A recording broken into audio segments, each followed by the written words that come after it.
state law. The public can find information on how to participate in Planning Commission meetings in our public notices. Directions on how to find the full meeting materials, applications, and city staff reports on the city's website are also included in our public notices. Well, I was going to welcome our newest planning commissioner, Jay Lininger, but he is out ill tonight. So I do note that we have 6 of 6 members present, so we do have a quorum. And staff announcements. Thank you, Chair Werner. I wanted to note that the Housing and Human Services Advisory Committee is hosting a community resource fair on Monday, October 20th from 4 o'clock to 6 o'clock at the Ashland Public Library. And the event would be useful to community members, residents that are seeking assistance or information about housing, food, health, mental health, and financial support resources, as it will be attended by a number of the social service providers in our community. Also wanted to note that on October 7th, the City Council did evaluate the Fern Street vacation and approved it without the public access easement that was presented and discussed before this body. And further, they approved the SOU master plan amended to remove the conditional use permit requirement for within 50 feet of proximity of privately owned property, and in order to facilitate the redevelopment of the Cascade Hall site. So those were the 2 substantive changes to the ordinance presented. I'm sorry, I don't remember. Is that something that we wanted? They wanted was to wait on the public access easement until a further date, or to get approved without having that be part of the project? And by they, you mean Southern Oregon University had proposed to vacate, or request for the city to vacate the Fern Street right-of-way with the acknowledgement that they would be willing to dedicate the property to the city of Ashland. I thought there was but you said without the public access easement. Correct. So the motion from the City Council did not incorporate the public access easement. I do believe that Southern Oregon University is still interested in providing that public access easement. Okay. So the Public Works Department will continue working with them to secure the pedestrian easement on the north side. That's what I was of the wondering, property. why that got taken out. It wasn't specifically taken out. The motion just didn't include requiring it. Does that mean that they are no longer required to do it? That was part of their proposal, but I think the vacation, the motion from council, did not stipulate that they had to. Interesting, okay. So-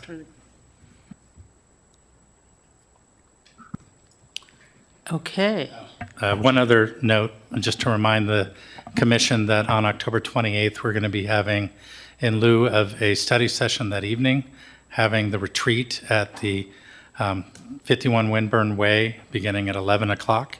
And we're fortunate that the Fire Marshal, Mark Shea, is agreed to attend and present information on the fire department's review of planning actions, as well as the Community Wildfire Protection Plan. And additionally, Kelly Burns is going to be present to discuss evacuation planning from an emergency management side of things. And Derek has secured 2 tours of multifamily projects that were approved in Ashland and constructed over the last year. Okay, so that starts at 11? Yes. 11 o'clock? Okay. Consent agenda. Would anybody like to propose a motion on the consent agenda?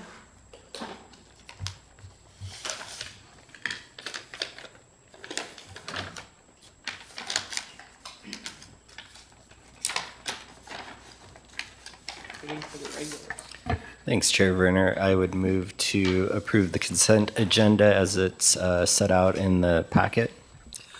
Is there a second? Second. It's moved and seconded to approve the consent agenda. All those in favor? Aye. Aye. Aye, sorry. Aye. My fault. Absent from one meeting, so. Okay. So you're going to abstain? Yes. Okay. So 1 abstention, 5 yeas. Public forum. Is there anybody here who would like to speak to the Planning Commission on anything that is not on our agenda? Seeing no one, we'll move on. Okay, we're on to our Type 2 public hearing. A Type 2 public hearing is held before the Planning Commission, with the Planning Commission making a decision afterwards, and that decision is appealable to the City Council. The application before us is PA-T2-2025-00060, a request for a site design review permit to construct 4 fourplexes for a total of 16 units, with deed restrictions for affordable housing and exception to the required landscape buffer adjacent to Lot 25 and solar setback exceptions. And this is part of the Phase 1 that was recently approved for Caldera Oaks subdivision and annexation.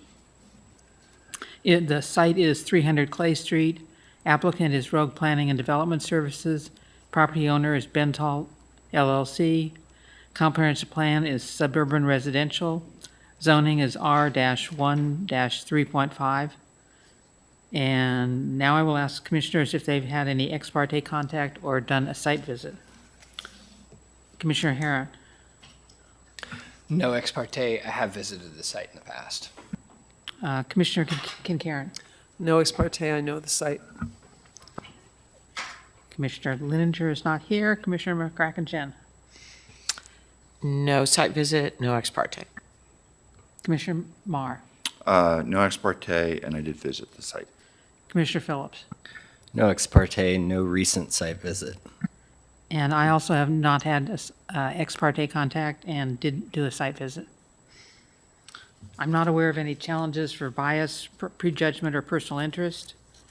And we have not received any public comments for this project. So I will therefore open the public hearing and the record. Staff presentation, please. Hi.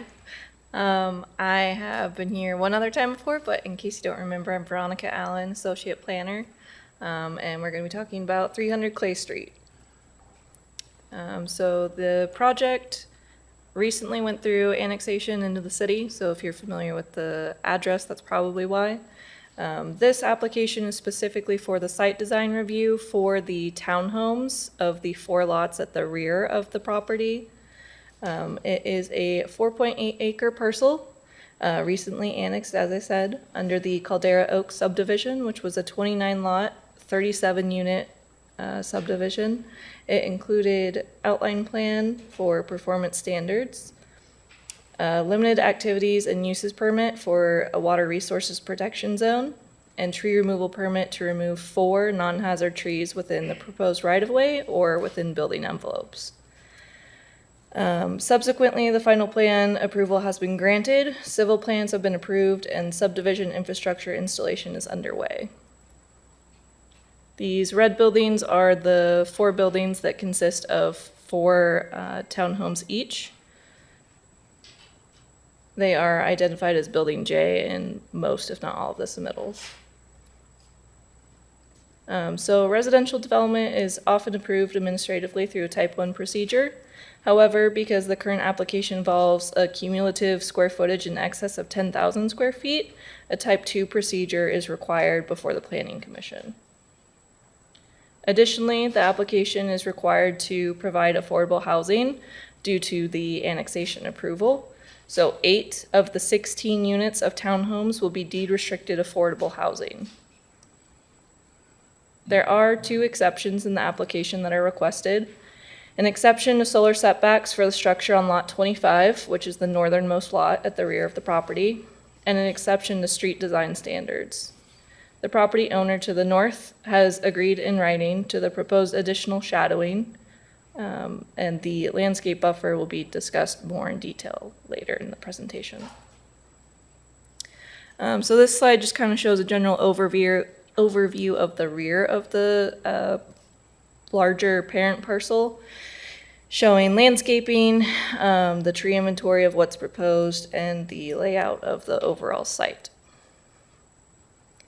These are what the individual fourplexes will look like. They are pretty much identical in design, with the main difference being the northernmost lot will have a slightly different roof orientation due to solar.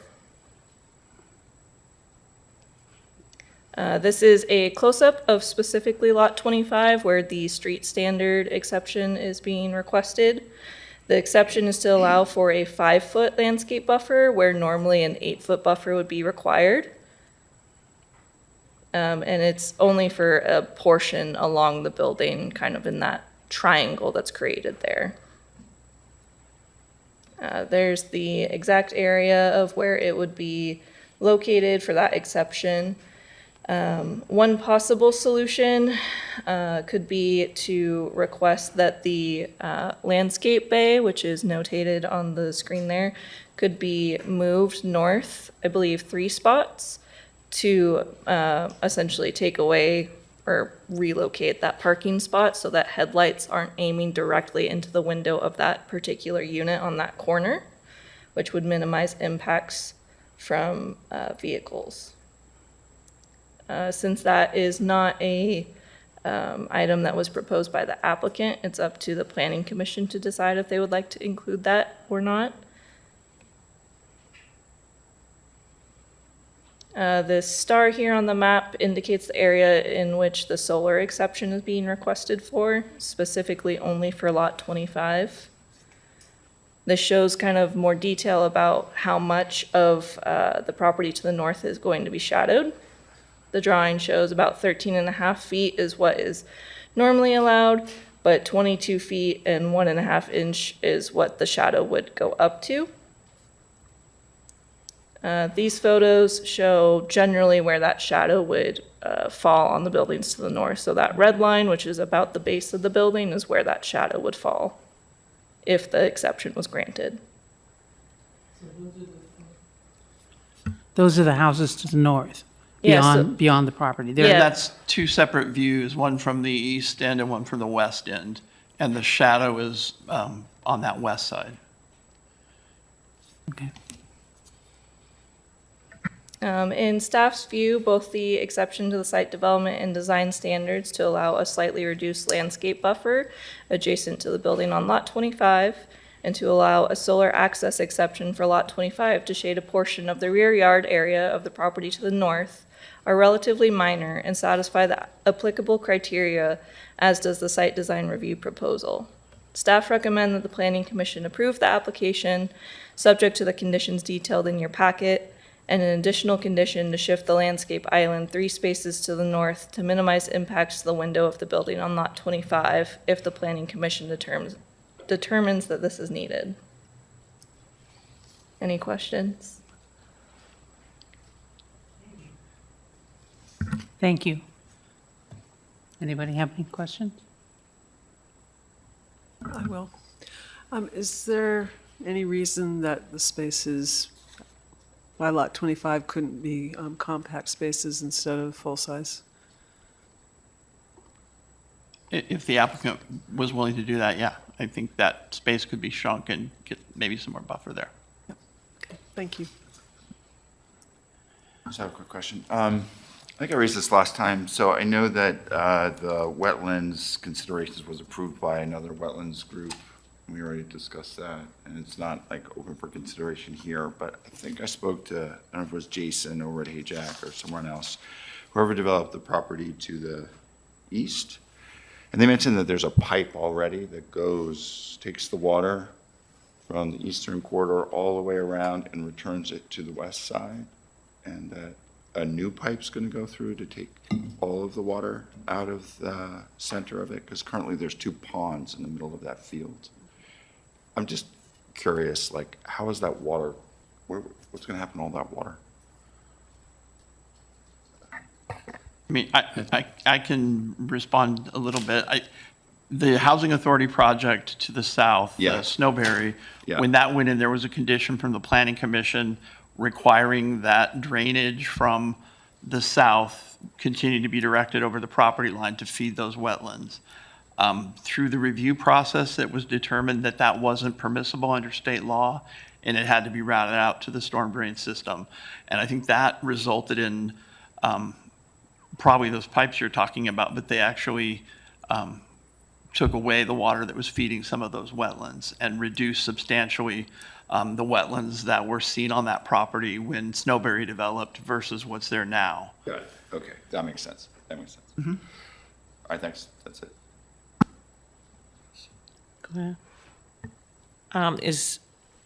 Am I correct that Lot 25 is designated as an affordable housing Don't think we- building? I Or don't has that believe been done yet? have a specific designation. We have a condition that before plat is recorded, they'll need to identify and deed restrict those 8 units, which we're assuming will be in 2 of the 4 buildings, but they may be spread out. You don't know which ones yet. The applicants could certainly speak to I guess that. my concern would be if the buildings on Lot 25 were compromised size-wise, that, I don't, we seem to see consistent compromise of the affordable housing units. And it, and I understand why market conditions would push in that direction, but I would question that and, question whether that's really necessary, given that the neighbor has already agreed, at least I've seen a signature, to the solar issue. And my other question is, do you see is there any particular risk outstanding with going with the neighbor's approval of the solar setback exception? I'm assuming not, but. If I can answer the first part of your question in terms of affordability. From the applicant's proposal, and obviously you can ask that question of them and they can answer, but their proposal identifies that all 4 fourplexes have identical floor plans. So they wouldn't be proposing reduced size for the ADUs. In terms of code requirements, we do require that they be commensurate in terms of the number of bedrooms. It doesn't have stipulations that they be commensurate in internal amenities or floor plans to satisfy the affordable housing requirement. So for instance, one could have granite countertops and the other one could have Formica as an affordable, and that is in keeping with the affordable housing standards. Same with smaller bedrooms, but that's more of a philosophical statement about our code, because in this case, the applicant was proposing identical floor plans for each of the buildings. And the second part of your question, if you can remind me. Is there any particular risk of going with the exception, given that there is agreement? Yeah, there is a recommendation for a condition of approval that a formal solar waiver document be provided. The impact on the property to the north would be that their backyards would be shaded during winter, whereas currently with no development there, they are not. So in terms of a risk to this development, the granting of a solar waiver does allow them to, as you noted, provide full-size dwelling units in Lot 25. I probably didn't ask clearly. Is there a risk to the city, really, is there any reason why we should further discuss having the signature from the neighboring property as being adequate to go, to vote for the exception? Sorry, it's the first time in 2.5 years I faced one of these, so I'm just asking. So out of I think it's a pragmatism. fair question. Typically, an application would include an application for the solar waiver. In this case, the applicant is identified because it's a parent parcel, and Lot 25 will be a discrete parcel after the platting is done. They weren't prepared to submit the solar waiver request affecting the property to the north and the Lot 25 until that survey is done. I don't see a risk to the city if there's a condition of approval requiring that that documentation be provided prior to issuance of a building permit. And that document that has to be signed will hold the city harmless and will require that before platting. Okay, so we're basically would be voting for that process to proceed. Yes. Because the condition's already in here. Yeah. Okay. Russell? Thanks, Chair Perner. Thank you, Derek. Thank you, Veronica. Quick question on the conditions that were listed in the staff report for number AC. It lists that lot coverage should be no more than 35%, and I just wanted to clarify the percentage of lot coverage for the R1-3.5 zoning. Yeah, so that should be 55%, which is what is allowed by code in that zone. Okay, thanks, Veronica. Appreciate it.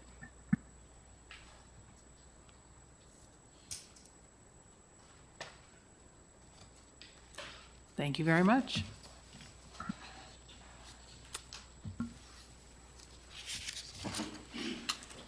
Would the applicant like to make a presentation?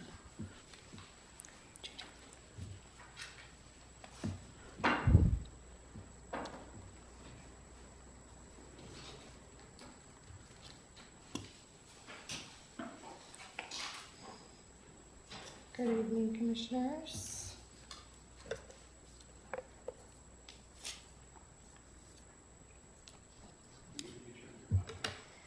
Sure.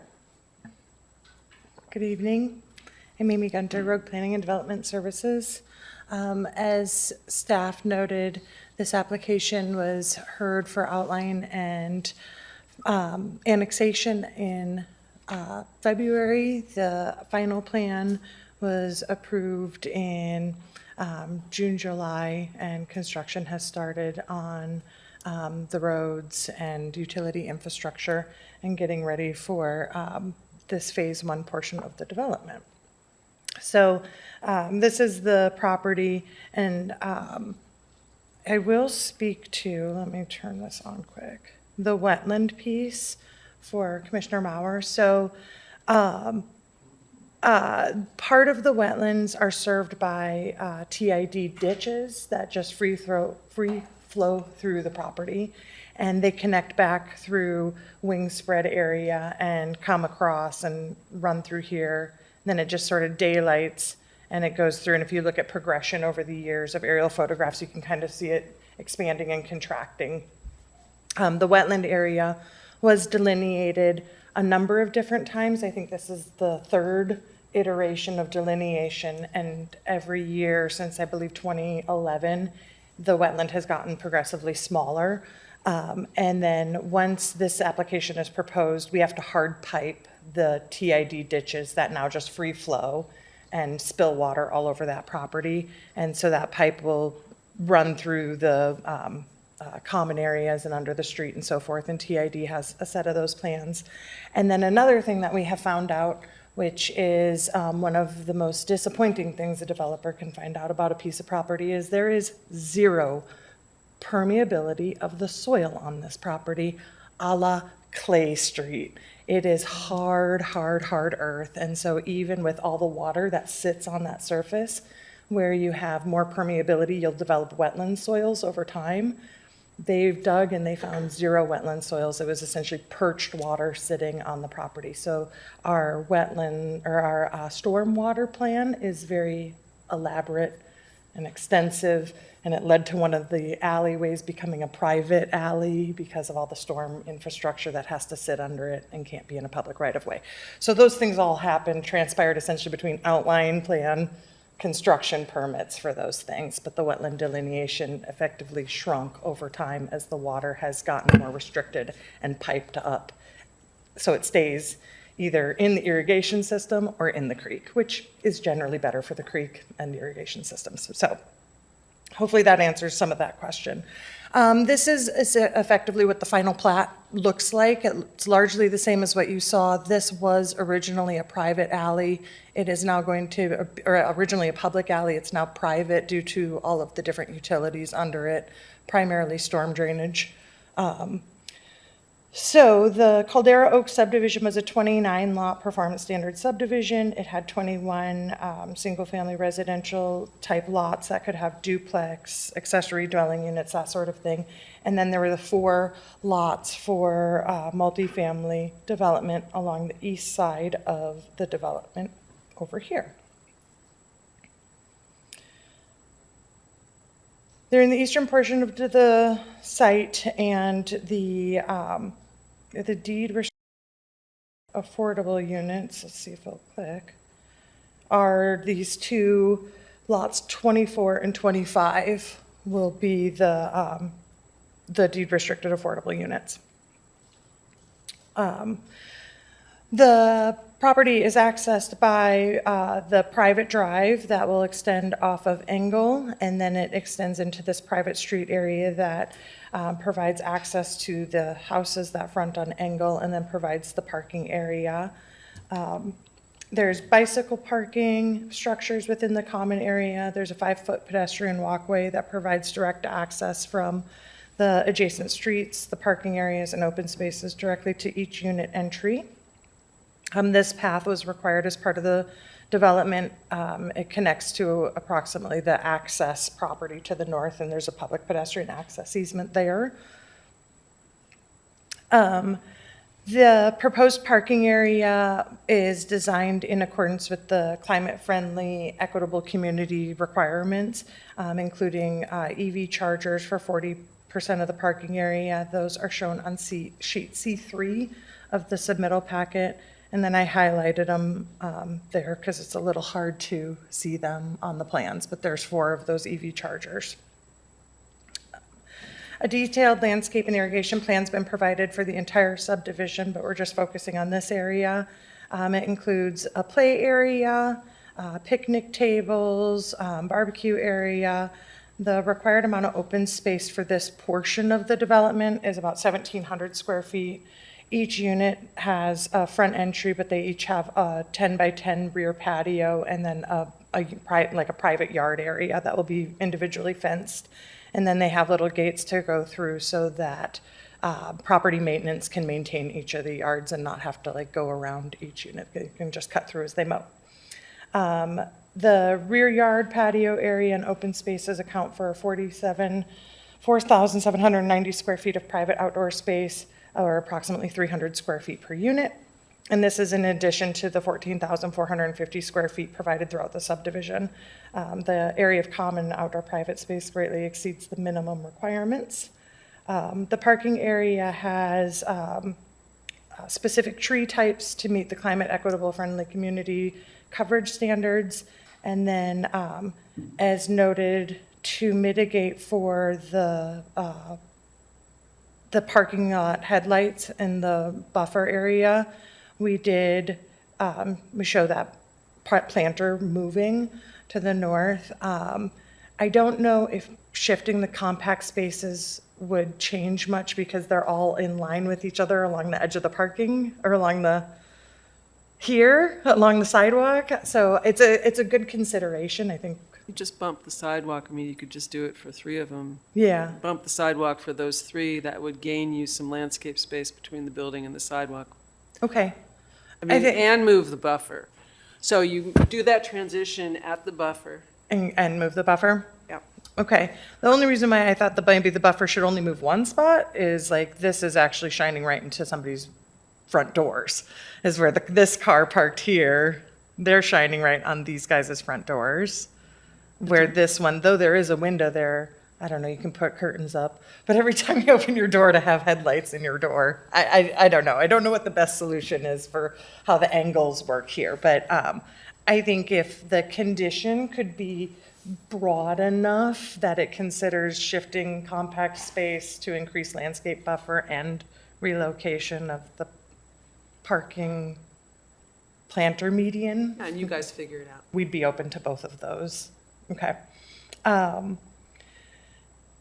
Do you have any compact stalls there now? They are, let's see if I can make this, there are on the south end, if I can make this thing go back. The south end by the non-affordable. By Snowberry? They're just not really spread out. They're all in one sort of area. Yeah, so you just switch it. So the compact ones were down on this end of the parking area. It Okay. might have more to do with backup dimension, is why the compact cars ended up down here to get that 22-foot of backup, where here they're backing into driveways. So It looks, not to contradict you, but it looks to me like it's actually, it buffs out to allow for landscaping. It's, yeah, I don't know. I'm just looking at it from here. It seems like you could do it wherever you wanted to. Yeah. To me. So this was the elevation that was shown in the outline plan packet for the multifamily development when we were in a conceptual phase. It had a more of a skillion-style roof, and then due to the solar setback constraints within the development, because we are doing individual tax lots, solar applies between the units. And then additionally, outside of the development, we had to modify the roof pitches, roof shape and pitches, and this is what we have. So most of the buildings are this style with a single shed roof, except for lot number 25. This is the back. You can see the angle of the roof more dramatically. All the fourplexes are 2-story units. They all have the same floor plan. The end units are 886 square feet, and the interior units are 861 square feet. All are 2-bedroom, 2-bathroom, and the gross habitable floor area of each structure is about 3,500 square feet. This is the upper level. These are the, like the building elevations, showing 22, 23, and 24 with the shed-style roof. All buildings have a covered front entry. They'll have shrouded lights by the door. And then they each have a hanging bike rack outside the door. In addition to the required bike parking, we did hanger bike racks so that people that don't want their bike in the common area, they can put it closer to their door. Then these are the ends of the units. This is what the J unit on lot 25 will look like. Instead of the shed roof that's pitched to the side, it's just shedded towards the north. And that's due to the limitations of the solar ordinance. The J unit on lot 25 has a different roof style, but everything else remains the same. Even with the lower roof, lower ceiling heights, more than a 20-foot setback from the property line and more than 40 feet from the structure next door, a solar waiver was still necessary. This is the back of those units. Oops, sorry, I went a little fast. The back of those units, and then this is the solar diagrams. Sorry, they're a little tiny. These are the ones that are internally, each lot is shown so that they are not shading more than 5 feet up the wall of the adjacent apartment, which was one of the conditions of approval from the outline plan. And then this is the side of lot 25 showing how it's shading across the property line for the purposes of solar. So this is like a 6-foot tall fence. It's about 10 feet tall at the fence line, and then it shades down, and it doesn't impact their building. So as noted in the application, the property owner to the north has agreed to the solar waiver. The waiver doesn't impact the structure and falls only upon the yard area. I addressed it in the findings, but the solar ordinance talks a lot about the intent and protecting passive solar and not shading the walls of the buildings. And so being that we're not shading the walls of the buildings, it seems like this is completely appropriate. The solar, to speak to Commissioner McCracken-Jan's question about the solar, we had talked about keeping all the buildings exactly the same. That definitely would have been easiest, most cost-effective measure. But with that taller roof pitch, we would have shaded their building. And the patios of those access apartments are really important to those people, so we did not want to shade into their structure further than than what was needed, since we could make it work without it. So we didn't want to have that taller shadow onto their building, which is where it would have fallen, and then it'd be disingenuous to go back and do it now after they've already agreed to something different. So just as a summary, we believe that the site design review request can be granted, that the fourplex multifamily buildings are consistent with the proposed annexation, the comprehensive plan, the performance standard subdivision approval, and that the minimal exceptions are needed to help assist with the development of much needed housing in addition to 8 deed restricted affordable units. Any questions for me? just to clarify, I think this was really my question. The square footage is the same. Yes. The roof pitch Yes. is different. Correct. Thank you. You're welcome. Any other questions? Thank you very much. Welcome. Thank you. Is there anybody in the audience that would like to talk? Okay, hearing none, we will move on. I'm going to close it. Go ahead. I'm waiting for you to say discussion. Oh, okay. Okay. I will close the public hearing and close the record, and let's get on to discussion. Okay, so I just want to be clear that they have some compact spaces down at the other end. Those don't need to change. They can have half of their spaces be compact. So asking for compact at lot 25 doesn't affect negatively anything. Let me finish. And I think that just having a tree there is not enough to keep headlights from going in a window. Not that necessarily that the landscaping will, but at least that'll get them closer to meeting the criteria, which is the 8 foot. So So- that's, and I know that it's relatively easy to warp that sidewalk and pull it away from the building in that location. So what are you suggesting? I am suggesting warp that the they sidewalk? move the planter to where staff has suggested, Yeah, and that at the location of that landscape planter, they actually move the sidewalk, put a little jog in it, and move it away from the building so they have a full 7 feet at the corner instead of the 5 feet that's shown on the plans. Because the 5 feet that's shown is just the sidewalk. okay. So when you're walking down that sidewalk, you will walk right by the corner of the building. Okay, so then there would be 2 feet. The building The would be smallest here at would be 2 feet and and then 5. 5 feet. Yeah. Okay. Russell?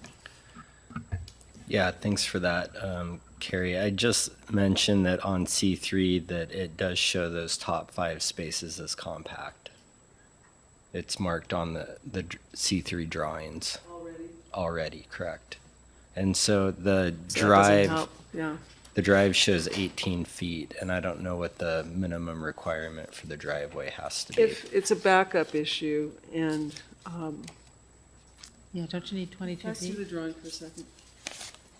Which one? I'll bring them. This is fine.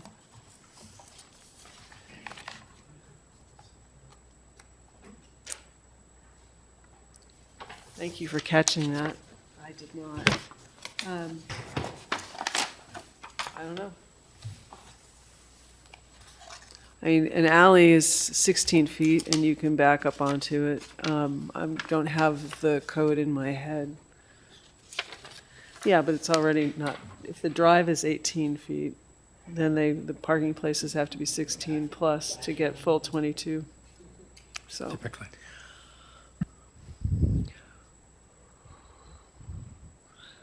dang.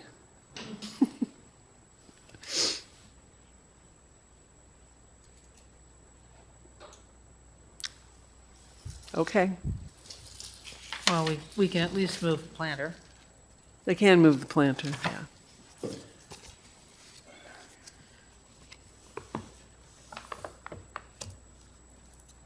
Okay. Anybody else have any comments? You all saw Russell's, or the suggestions for conditions that came with a response to Russell's email? Okay. About fencing, other conditions of approval to satisfy staff advisors' satisfaction. And I don't think we need one on EV charging available to handicapped spaces, because I think they're spread out enough. And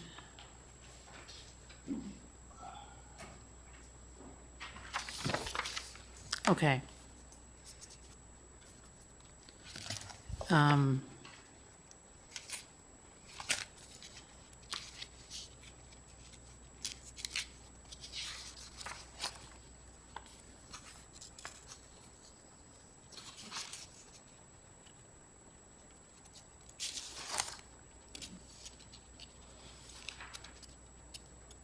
Anybody interested in attempting a motion?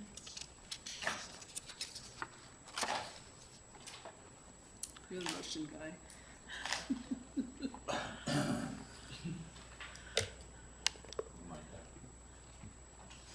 Russell, go ahead. Thanks, Chair Werner. I move that the Planning Commission approve Planning Action PA-T2-2025-00060 based on the staff report, applicant materials, and testimony in the record, subject to the conditions of approval in the staff report as amended tonight, specifically correcting condition 8C to state the maximum lot coverage is 55%. Number 2, add condition 10E, all fencing shall be installed in accordance with the approved plan and shall be inspected and approved by the staff advisor prior to the final project approval or the issuance of a certificate of occupancy.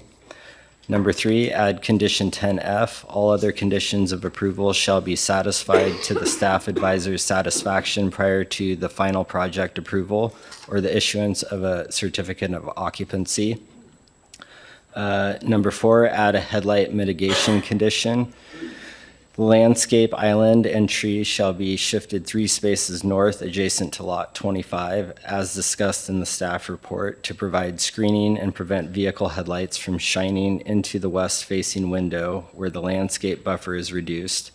Final location and species of staff advisor approval. And I think that's it. Would you also add that, this is my pet peeve, that the conditions that start with the word "that" have the word "that" deleted from them so that the sentence starts with the second word in the sentence? Yes. Thank you. Thank you. It's a pet peeve of mine. Okay. Is there a second?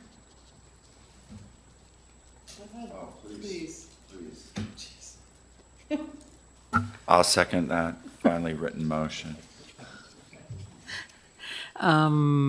Is there any discussion on the motion?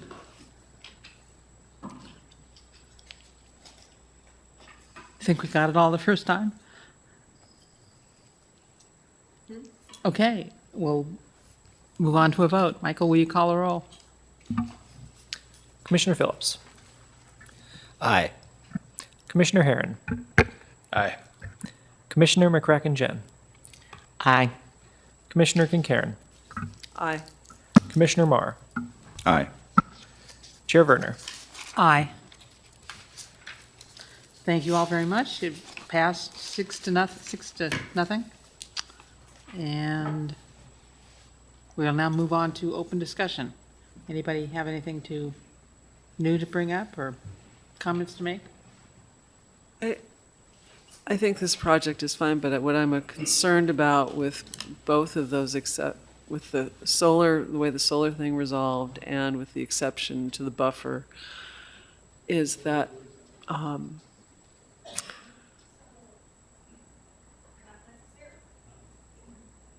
I just don't think I don't want to see that very often. I mean, if the buffer's required for 8 feet, there's reasons for it. The fact that it's just a sidewalk, in my mind, makes for a really uncomfortable little situation right there. Yeah. It will So I just want to say that I don't want to see that being something, because like I saw it and I'm like, oh, I should try that on one of my projects. And it's like, I don't think we should. So. That's all. Yeah, and I would prefer not to have compact stalls all bunched together because it Doesn't work, It yeah. doesn't work, and people get angry about parking there and leads to problems and blah, blah, blah. Well, at least they put half of them in the non-affordable area. Right, So- and not all of them in the affordable. And, yeah, they should, well, yeah. Go ahead. The stipulation in the motion for fencing then, does that cover the potential glare from the headlights, or it won't cover that potential glare? There's no fencing in front Yeah, of the there's building. no fencing in front. That was just for It's just around It's the just back. around along the the perimeter. back. Okay, Yeah. all right, I just want to clarify. So it's really up to the developer. We've left it up to them to address it as they see fit. Address what? The headlights? Yeah. No, we moved the landscape buffer in the conditions of approval. So that tree, that landscape island is moving so that it's in front of the windows on the corner of the building. So no car will park there, which will help, but it's more just how, if you don't want to feel like you're living in a parking lot. Yeah. You know? Yeah, you don't want to be close to the parking lot where cars are running their engines and coming in and. Okay, so we have some distraction.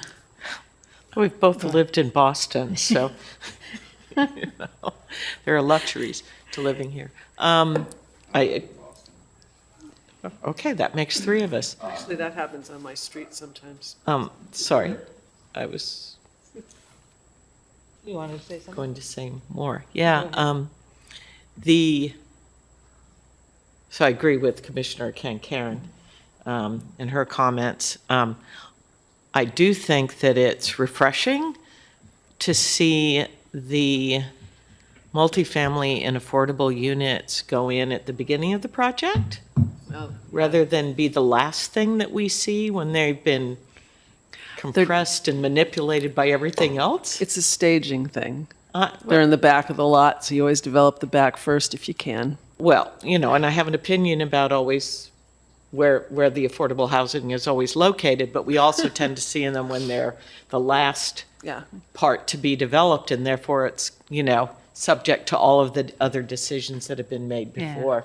And, Like no money and no money for landscaping and. you know, and streets turn into alleys, turn into sidewalks and things like that. Yeah. So, just looking for a positive tonight. Oh, yeah. Alleys have their benefits. Rear-loaded garages off alleys, open up pedestrian walkway, and make more, sort of pedestrian-friendly area. So, alleys aren't all bad. I wasn't commenting on alleys per se. I live on one, but on shrinkage, for example, of transportation. I think KSW did a great job. I think it looks great. It's going to be nice. One can only hope. Okay, so our next meeting is Tuesday, October 28th at 11 o'clock at the Community Development Department building. And I think a lunch menu is going to go around. Yeah, we'll circulate lunch menu likely for sandwich to place your orders, and we'll have all the sandwiches there so that we can discuss the presentations from the fire department over a bite. Okay. And then our next regular meeting here is November 11th. You want to move to adjourn? You want to move to adjourn? No, just one other comment. Okay.